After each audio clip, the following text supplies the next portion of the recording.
Come on.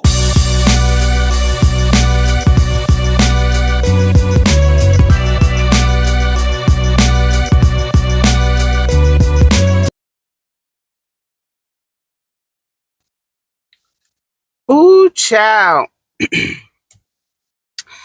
All this big hype about Hulu's Freaknik documentary.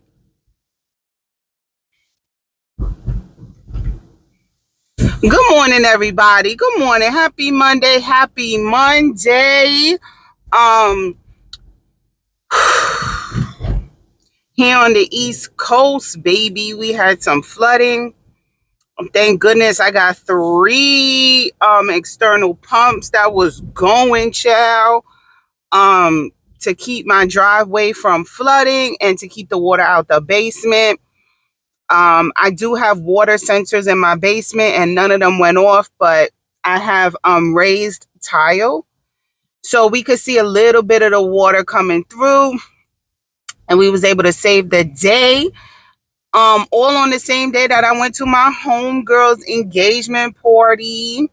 Happy engagement, girl. It was beautiful. It was nice. It was good to see her and her new fiance. That's French for I've been chose, bitch. Right? Cute. Shout out to that pistachio cake. I ain't there, nigga.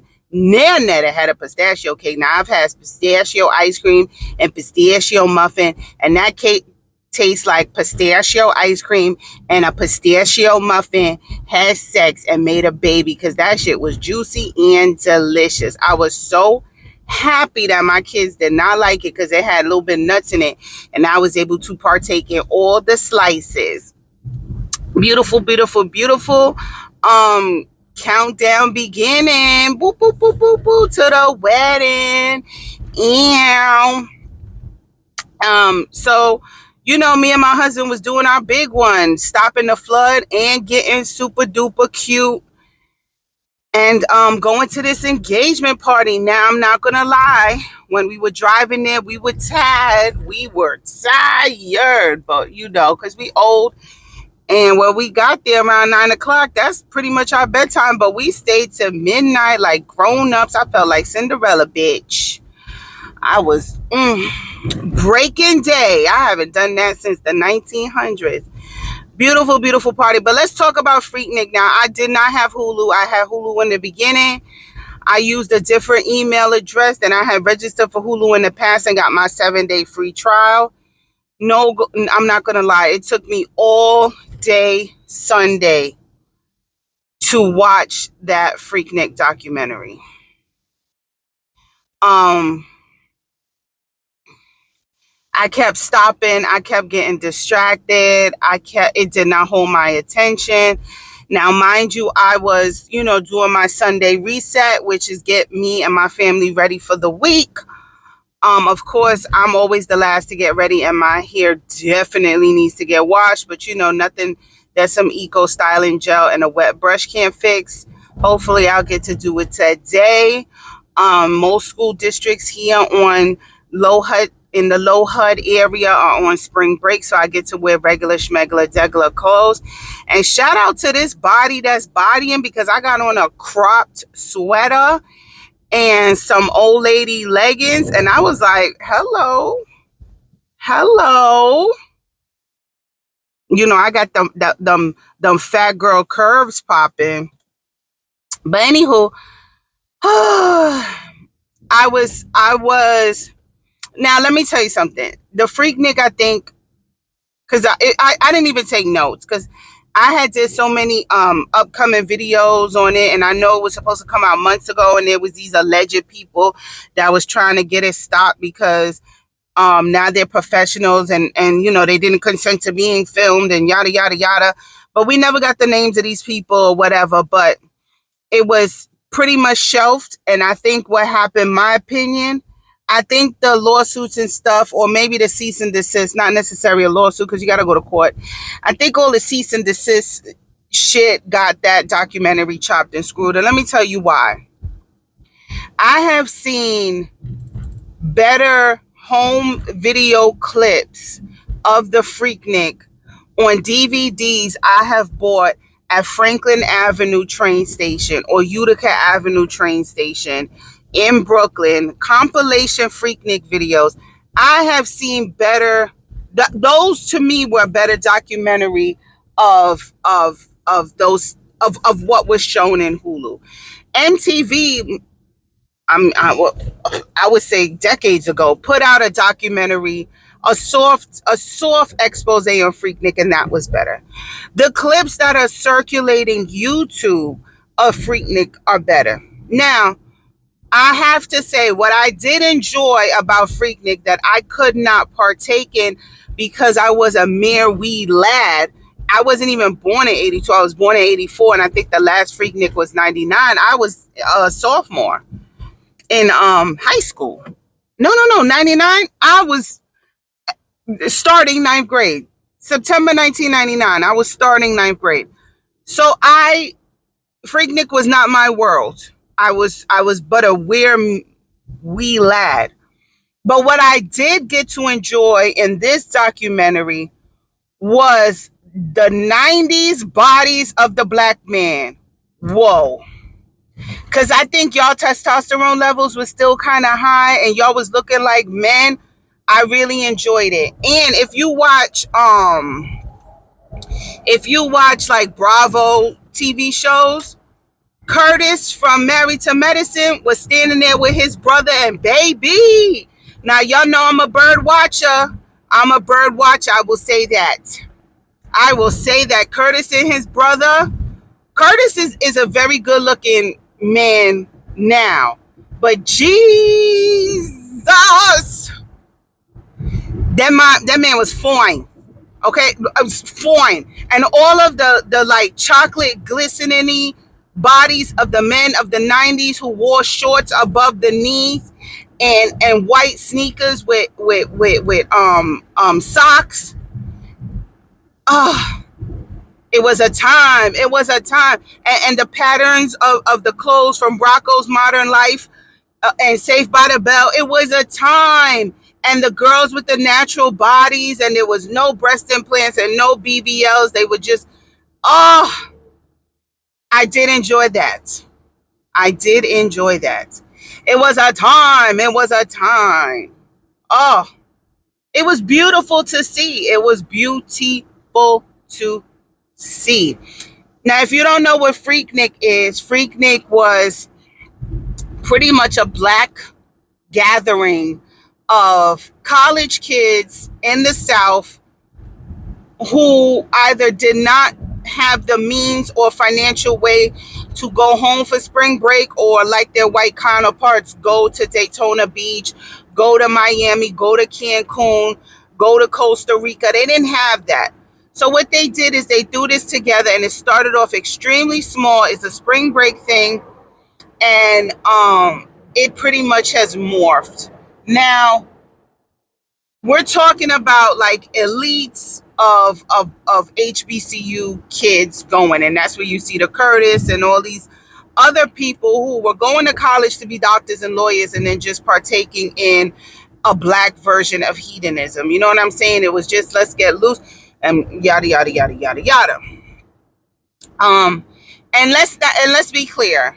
The whites were doing the most in Daytona Beach and Miami. It wasn't just the black people. Like, Girls Gone Wild was birthed out of spring break white, right? Girls Gone Wild was a thing because these girls were going wild, and this man decided to record them and exploit them. And if you didn't see the documentary, girl, I don't even think that man could come back into America. Let me tell you.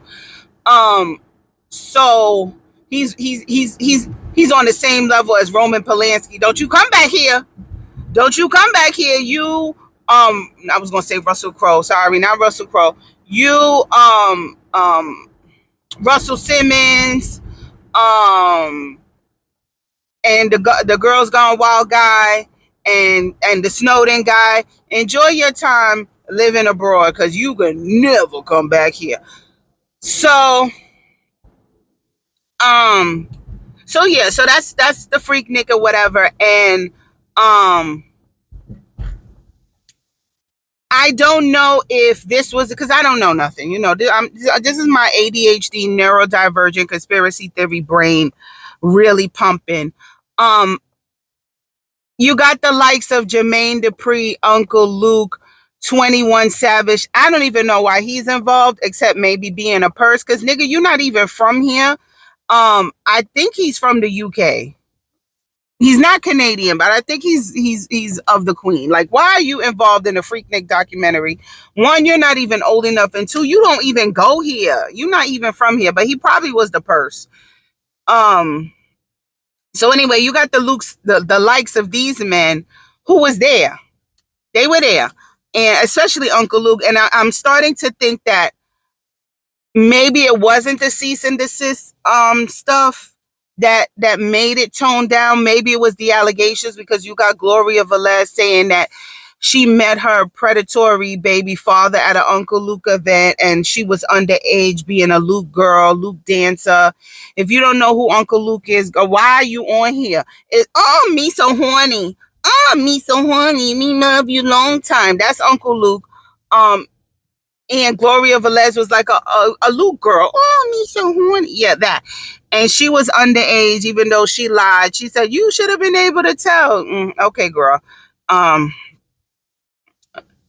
Anyway, her baby father is Aaron Hall, and Aaron Hall was a big man of a big grown age messing with this girl, talking about how he took her to the room and yada yada yada. So that came out. And then you have Jermaine Dupri. Now, I don't think anything has come out with Jermaine Dupri, but the spaces that he occupies space in, there's been some allegations, especially with Marcus Houston marrying that child. And she was married and pregnant by 19. No. Sorry. Married with child by 19. And, you know, Marcus Houston was like 41. So, like, the math, I'm guessing I think he was like close to 40. The math ain't mathing. Like, you didn't just meet her at her legal age in that state at 17. You just didn't meet her and then married her and then got her pregnant, and all by 19. No, you knew of her existence before then. You were eyeing her, and it's all in that grooming. And then the shit that Marcus Houston was caught up in with his cousin and Rise being B2K. I think I did a video about it before. I got like 200, 300 videos. I'm pretty sure I talked about it, because I'm thoroughly disgusted, because Batman was a time. Okay, not that Batman. Marcus Houston was Batman. Okay, immature. I know him from Immature, baby. Immature. It was a time. Go home, Roger. Like, my whole childhood is like riddled in smut because of this Nickelodeon Quiet on the Set documentary and all my faves, and it's just riddled in disgustedness. And I had to take a moment of silence for people who gave up their childhood so I could have mine. And is it me, or does Nickelodeon logo look like Epstein Island? Check my community section for that. Shout out to Nosy Ho, because that's where I saw it from. You know, I don't believe in coincidences. Is it a coincidence? It is not. Everything is by design, right? Y'all people say God has a plan. Everything is already written. He knows everything. So how could it be a coincidence if your God said everything is mapped out? It's a lot. Like, you could tell I'm wired. I'm wired today, because it is a time. It is a lot. I need some time away from my churn so I can make some good videos for y'all, because it is just all flooding out because of all the smut and all of my child stars. Now, Amanda Bynes, who I thought was super duper funny, I thought she was really good. Talk about that big fat juicy man got her pregnant at 13. Look, I can't take it. It's too much for me. Like, this is my childhood we talking about. I still trying to hold on to it. But, you know, again, thank you to the children who gave up their childhood so I could have mine, because I didn't know, and it was a time. I was the only child. All I had was TV friends. My TV friends. My TV entertainment. Now, having Nickelodeon meant that you had cable, meant that you either had a hot box, or your mama had money, or your family had money. But if you know, we had cable, we had Nickelodeon. But I also was very into Zoom and PBS. Now I ain't hear nothing about Zoom yet. Come on and Zoom, come on and Zoom, come on and Zoom, Zoom, Zoom. Let me tell you something about Zoom. Zoom taught you how to make after school snacks without using the stove, because if you was a latchkey kid, you wasn't allowed to use the stove. You was only allowed to use the microwave. And Zoom gave us afternoon snacks with not having to use any source of heat or power, or just using the microwave. A refried bean burrito with cheese in the microwave and some sour cream and hot sauce, smacked. Okay, I learned my after school snacks from Zoom, because I was only allowed to use the microwave, and who wants to live off a can of ravioli and spaghetti every day? No, I needed variety, and Zoom was there for me for that. So I haven't heard nothing about Zoom, but also I have not really did my research on Zoom, because I don't think I could take any more heartbreak. That's just too much. But what was I talking about, guys? Eris is off the train. What was I talking about? Oh, Freaknik documentary. So I think with all the swirl of the Me Too, the swirl of the age of Aquarius, everything's coming out to light. I think Hulu got shafted, because I think the Freaknik documentary was going to be everything that it said that it should have been, and I think it got chopped and screwed on the cutting floor. Freaknik documentary, it's a no. It's a no for me. It was so bad. I'm not even gonna say it was like blah. I'm doing that so I could get a thumbnail. It was so bad, y'all. I just said fuck it. I don't even want the 7 days no more. I mean, I tootled around Hulu to see what was on there, and I said, you know what, just cancel me, bro. Just cancel me. I'm not even interested. That's how bad it was. I don't even want to risk y'all even charging my card on accident. Let me just go on cancel. I don't even want to watch it again so I could take notes and do a full review for you guys. That's how bad it was. You know what? I wasn't there because I was just a wee lad, but I was there. You know what I mean? I knew what Freaknik was, and I said when I get of age, I was gonna go. And you know what? The universe and y'all God stopped it right in time, because I definitely would have been on somebody's thing, because I have whole tendencies. That I could. What? Let me be out there and the men's look like Curtis, child. And the strains were not antibiotic resistant back then. Oh, child. Go on, give me my 7 days. Go and give me my amoxicillin. Go on, give me my amoxicillin. Yes, I got strep, mono. Go give me my amoxicillin. What? Now, if y'all put together a Freaknik, now some nigga named Carlos, who had no part in the Freaknik whatsoever, was astute enough to trademark the name, because we're talking about college kids who put this together, who came from homes where they could not even afford to go back home. So there was no business acumen. They learned that in school.